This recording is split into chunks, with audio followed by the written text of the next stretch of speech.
Welcome back everyone. As most of you guys know, the iPhone 12s came out yesterday, and the 12 Pro is probably the one that I'm most excited about and the one I'll probably end up keeping for myself. Now I wanted to compare it against a phone that may be a little weird, but Apple is still selling the iPhone XR for $499 versus the iPhone 12 Pro's $999. So there's a $500 difference in price between these, but is there $500 in value added? I want to go and see if that's the case. Obviously I'm going to pre-order all these iPhone 12s, compare them, full comparisons, full reviews, all that stuff. But for now, the iPhone XR actually has that 6.1 inch liquid retina IPS panel on the front, and it was a pretty decent panel. It wasn't bad. It's 828 by 1792, so definitely not the highest resolution on the panel, but it wasn't that bad. Like honestly, I kind of underhyped it when it first came out, but as of right now, it's not a bad panel, and I think it's held up very well. The iPhone 12 Pro, on the other hand, size-wise is the exact same size as the iPhone XR.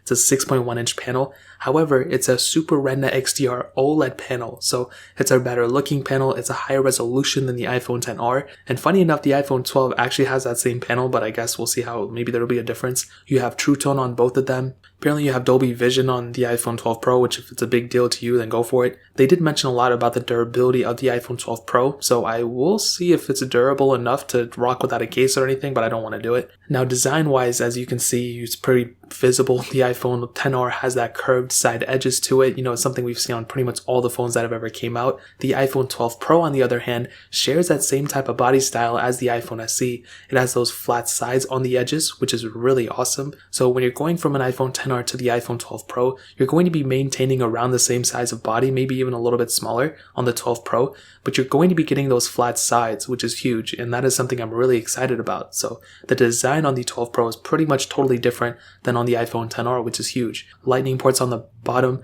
and on the back, glass backs on both, but under the glass back on the 12 Pro, you actually get that new MagSafe connectability, which that is something I'm also super excited about. That is something that, was rumored to be brought, I think like 2 months ago, and they actually brought it, and basically what it is, just a magnetic strip on the back that basically, adds some more capability. If you have a wireless charger, it connects to it better. And there's a lot of accessories that Apple is going to be making that support that type of MagSafe connector on the iPhone 12. So all iPhone 12s have it, including the iPhone 12 Pro. So that's a really huge asset for it as well. Now above that, you have a triple camera setup on the 12 Pro with an additional LiDAR sensor, whereas on the iPhone XR, we have that single camera setup. Now the cameras on both, I'm going to be honest, they're pretty good. Obviously, the iPhone 12 Pro is going to be the best one out of these two. You had that single 12 megapixel camera on the iPhone XR. You could do 4K 60 on it, portrait mode, all that stuff. The iPhone 12 Pro has a 12 megapixel wide, 12 megapixel telephoto, 12 megapixel ultra wide, and then eventually that LiDAR sensor that I'm pretty excited to test out. The iPad Pros had it too, and it's really cool that this one has it. Now you can do 4K 60 on both, like I stated, but the camera on the iPhone 12 Pro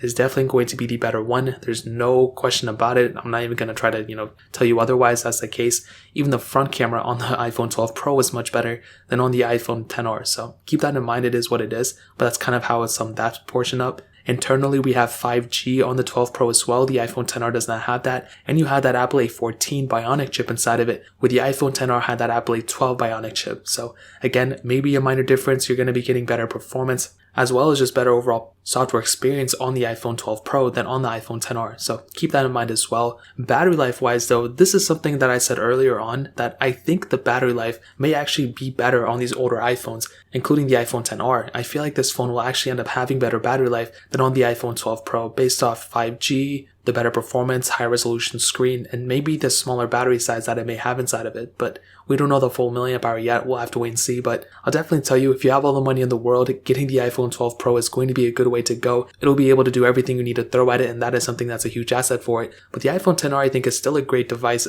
especially for that price tag at $499 in my opinion. So that really pretty much covers it up. If you guys have any other questions or anything, let me know in the comment section below. Hit the like button, that means so much, but definitely hit that subscribe button. Every single subscriber that we get really does count, so it means so much if you guys can hit that. Also check out the other links down in the description as well. My Twitter, my Instagram, my second channel. More importantly than everything else, I love every single one of you guys. Hopefully I'll catch you guys in the next video. Peace out till then.